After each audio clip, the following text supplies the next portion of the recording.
lazy bakers, welcome back to the Lazy Chef. Today we're going to be making Bakewell Blondies. And when I say Bakewell, I think of almonds and cherries. There are Bakewell tarts and Bakewell puddings, and they basically have that same sort of flavour. They've definitely got almonds in anyway. If you want to know the difference between those things, and the variations on it, do Google it because it's far too complicated.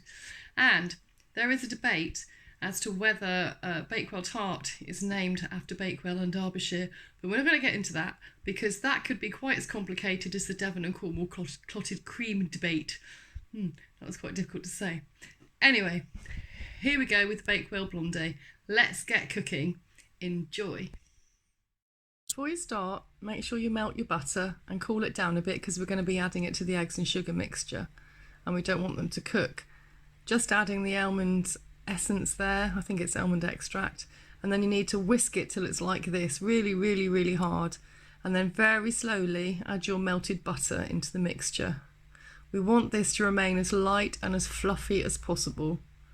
Then you can get that lovely texture on the top that you get with blondies and brownies. So very slowly keep pouring in that butter.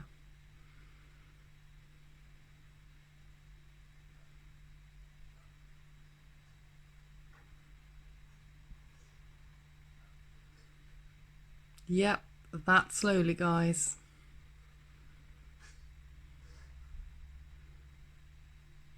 Now once you've got a lovely light pale texture there, you start adding your flour and your baking powder mix.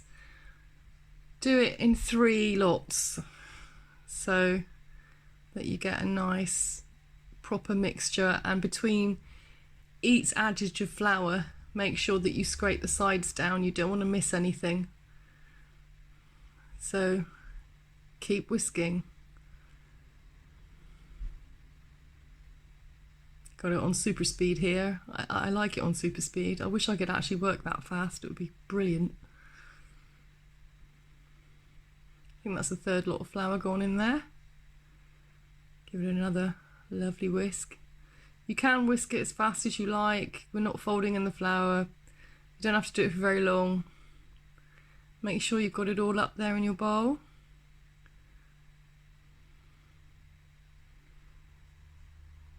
Then we're going to place it in a greased, lined, well, I have a baking tin here. I have no idea what size it is. I will have to find out for you. I'll put it on here in a minute. Doesn't need a lot of spreading out. It seems to do that itself. It's self-leveling, which is always good.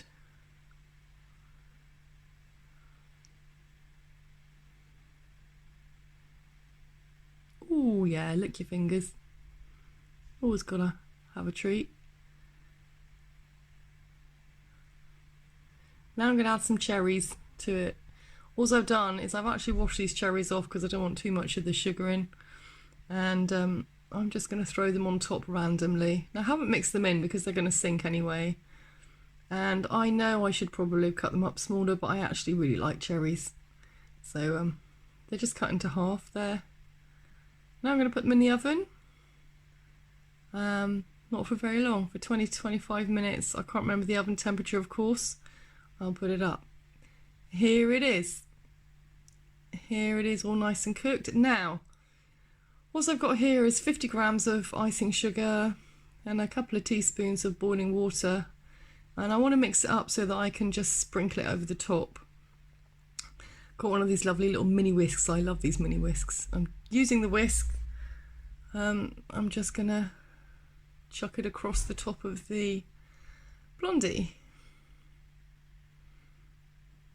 There we go, super fast Sami again. Yeah, don't have to be fussy about this, just get it on there. I kind of think it looks nice, rustic as they say. And there we go. There is our lovely Bakewell Blondie. Well, there we have it.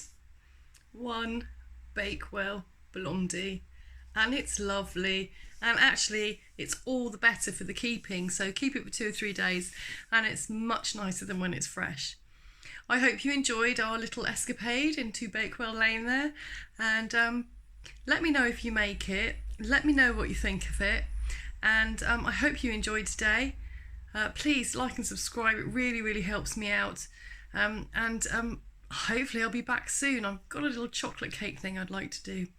So anyway, take care everybody. Thank you for coming. Mwah. Bye.